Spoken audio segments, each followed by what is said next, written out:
Tu montes, mets tes lunettes de soleil, les clés dans le contact, ceinture de sécurité, check. Le téléphone en charge, bien sûr. Mais stop, arrête-toi là. Les ports USB des voitures modernes ont généralement moins d'électricité que ne requièrent les smartphones d'aujourd'hui. Ce qui signifie que ton téléphone va se mettre à fonctionner à la vitesse d'un escargot, voire pas du tout. Surtout si tu l'utilises pour le GPS par exemple. Cela ou alors ton appareil super intelligent et gourmand en énergie essaiera de consommer de l'électricité plus vite que le port ne peut le faire. Si tu utilises le port 12 volts plus léger, cela pourrait être la situation inverse. Un adaptateur qui fonctionne mal ne fera pas son travail pour convertir ce flux d'énergie. Trop de voltage peut entrer dans ton téléphone. Avant que tu ne t'en rendes compte, ton pote digital est grillé. Oh! Une autre chose à propos de la charge en voiture est que la plupart d'entre nous, admettons-le, utilisons des chargeurs bon marché. Lorsque tu n'utilises pas celui du fabricant, tu risques d'endommager ta batterie ou même de faire frire ton appareil. Si tu n'es toujours pas convaincu, écoute ceci. Un téléphone complètement vidé tire environ 2% du jus de la batterie d'une voiture. Ce n'est pas très grave, mais bon, ça peut s'additionner. Et surtout, il faut parler de ta sécurité personnelle. Lorsque tu conduis, les objets qui traînent à l'intérieur de ta voiture ou dans les mains de quelqu'un peuvent se transformer en dangereux projectiles. Ton téléphone, ta tablette, ton gobelet à café ou n'importe quoi. Lorsque tu roules à grande vitesse et que tu t'arrêtes soudainement, ces objets continuent de rouler à grande vitesse. S'ils te heurtent à cette vitesse, eh bien, tu comprends. La sécurité avant tout, alors fais en sorte de bien ranger tes affaires. Ta voiture est une mauvaise idée, mais alors, une voiture de location ? Un gros non, évite à 100%. Le port USB y est essentiellement public, alors songe à la cybersécurité. Pour rendre ta recharge plus sûre, tu peux soit utiliser ton propre adaptateur, soit attendre de trouver une prise sécurisée. Il y a aussi d'autres façons de voyager, mais ne charge pas ton téléphone dans une gare ou dans les zones de charge spéciales USB des aéroports. Déjà entendu parler du juicejacking ? C'est une cyberattaque par laquelle tes données peuvent être extraites via un port USB. La batterie est pleine, mais ton téléphone est aussi plein de logiciels malveillants et tes données personnelles ont été copiées. Charger sur un hub public peut même permettre aux malfaiteurs d'allumer ton appareil photo ou ton micro à distance. Oh là là! Il en va de même pour les cafés.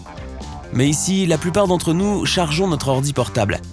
Tu as le même problème que dans la voiture. Ton téléphone va essayer de trop boire. Mais les smartphones sont dits intelligents pour une raison. Ils prennent délibérément moins de charge en sachant que d'autres appareils utilisent la même source d'énergie. En fin de compte, il te faudrait une éternité et demie pour les recharger. Le seul voyage que je fais est au centre commercial pour faire des courses. D'accord, mais ce n'est pas toujours un bon endroit pour brancher ton téléphone. Beaucoup de ces combines se produisent dans des centres commerciaux bondés. Ils volent tes informations bancaires puis font du shopping. Oui, les prises électriques de ta maison sont l'endroit le plus sûr pour recharger ton téléphone, mais à éviter pendant un orage. La foudre qui frappe près d'un poteau électrique peut envoyer un tsunami d'électricité à travers les lignes et dans tes prises. Et voilà, encore un téléphone grillé en résultat. La maison est généralement bien, la chambre ne l'est pas. Ce que je veux dire, c'est que charger ton téléphone près de ton lit peut être dangereux. Si le câble est usé ou défectueux, cela peut provoquer un incendie. Ou alors, tu es comme moi, stressé de ne pas entendre l'alarme, tu glisses ton téléphone sous ton oreiller ou juste à côté. Pas bon. Si l'oreiller se met dessus, le téléphone peut surchauffer et prendre feu. Et les téléphones, plus précisément leurs écrans bleus, bousillent ton sommeil. Je sais que tu vas encore t'endormir devant des vidéos YouTube parce que moi aussi. Mais si tu ne veux pas te réveiller avec une batterie déchargée, puisque tu ne peux pas le recharger près du lit, il suffit de régler une minuterie pour ton multimédia dans les réglages de ton téléphone. Ce qui te permet de choisir la durée de lecture d'une vidéo avant qu'elle ne s'éteigne automatiquement. En parlant d'incendie, il existe un mythe selon lequel les téléphones peuvent en provoquer dans une station-service. L'essence est extrêmement inflammable, mais pour allumer un feu, il faut au moins une étincelle. L'électricité statique ou les allumettes peuvent faire cela. Un téléphone, même défectueux, peu probable. Ils mettent des panneaux « Pas de téléphone portable » dans les stations-service pour éviter que les conducteurs distraits par les téléphones portables n'oublient le pistolet dans leur réservoir et n'arrachent le truc de la pompe lorsqu'ils s'en vont. Youhou!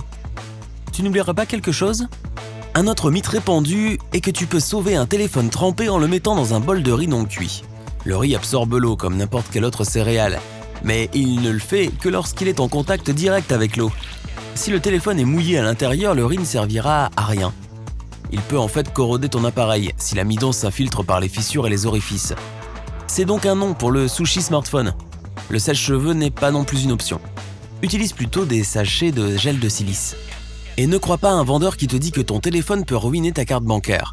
Ils veulent simplement que tu achètes un porte-carte car ils gagnent plus d'argent en vendant des accessoires. Toute carte en plastique est composée de millions de particules magnétiques microscopiques. Cette bande magnétique est difficile à démagnétiser car elle est fine. Les téléphones ne sont pas assez puissants pour cela. Il n'est pas non plus vrai que ta carte SIM permette de te suivre. Le suivi se fait grâce au numéro IMEI de chaque téléphone. Il est transmis à la tour de téléphonie mobile la plus proche et c'est lui qui te trahit. Une carte SIM ne peut pas te suivre, mais ton iPhone oui. Du moins, il garde un œil sur tous les endroits que tu aimes visiter. Pour le vérifier, rends-toi dans Paramètres, Vie privée, Services de localisation et Services système. Il sera dans Localisation fréquente. Les appareils Android font la même chose sous Historique des lieux dans Google Maps. Les applications de géolocalisation sont aussi tristement célèbres pour leur capacité à engloutir toute la batterie. Alors évite de les utiliser et assure-toi d'avoir l'appareil photo fermé et le moins d'alertes d'application possible pour économiser ta batterie. Sinon, tu risques d'avoir besoin d'un arrêt d'urgence dans un endroit public peu sûr. Au fait, si tu ne sais pas pourquoi ton téléphone se décharge si vite, pense à la cybersécurité. Il peut s'agir d'un signal d'alarme indiquant que ton téléphone a été piraté et que quelqu'un d'autre l'utilise aussi. Il se peut que quelqu'un te regarde ou t'écoute. La rumeur veut que la 4G utilise plus de données que la 3G. Les pages que tu charges sont les mêmes, quel que soit le G sur lequel tu te trouves. C'est vrai, cette dernière est bien plus rapide, mais c'est comme si tu mangeais un burger. Si j'avale le mien plus vite que toi, c'est une question de vitesse, pas de taille du hamburger. Pareil pour la 5G. Oh là là, maintenant j'ai faim. Il y a quelque chose que tu peux faire pour contrôler l'utilisation des données. Éteins les applications qui les utilisent le plus.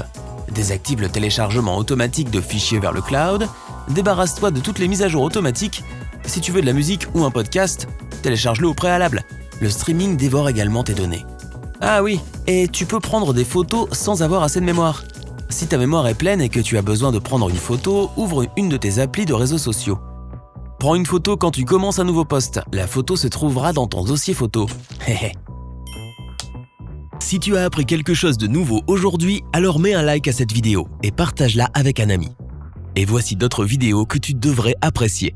Il te suffit de cliquer à gauche ou à droite et de rester du côté sympa de la vie.